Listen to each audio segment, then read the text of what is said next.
Hi hello welcome to my channel.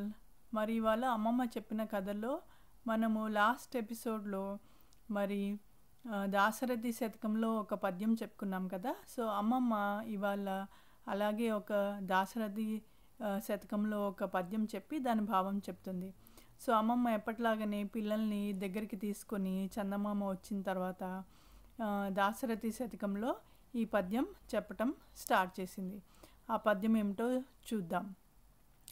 Rama విశాల విక్రమ పరాజిత భార్గవ రామ సద్గుణ స్తోమ పరాంగనా విముఖ సువ్రత కామ వినీల నీరద శ్యామ కుకుత్సవంస కలశాంబుది సోమ సురారి దోర్బలోద్ధామ విరామ భద్రగిరి దాశరథి కరుణాపయోనిధి అని అమ్మమ్మ పద్యం చెప్తుంది. అంటే దాని అర్థం ఏంటమ్మమ్మ అని పిల్లలు అడుగుతారు. అప్పుడు భావం ఇలా చెప్తుంది.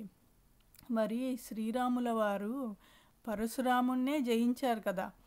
పరశురాముని జయించిన సద్గుణోత్తమ, మరి జనులను సంతోషపెట్టే మనుజుడా, మరి పరస్త్రీలను అసలు కన్నెత్తినైనా చూడని మరి సద్గుణుడు, అలాగే మరి మేఘవర్ణం అంటే నీలి మేఘవర్ణం శరీరం కలవాడు కదా శ్రీరాముడు.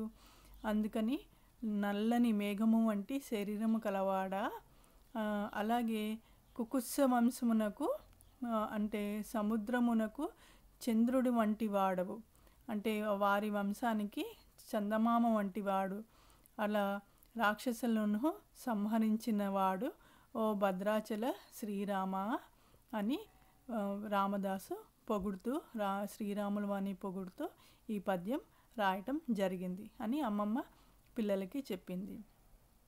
అలా మంచి గుణాలు, మంచి అలవాట్లు, అలాగే మంచి సత్ప్రవర్తన మరి మనం ఈ పద్యం నుంచి నేర్చుకునే భావాలు, లేకపోతే పద్యం నుంచి నేర్చుకోవాల్సిన మోరల్ అని అమ్మమ్మ చెప్తుంది. సో నెక్స్ట్ ఎపిసోడ్లో మరి అమ్మమ్మ ఇంకో పద్యంతో కలుస్తుంది. Thank you, bye bye.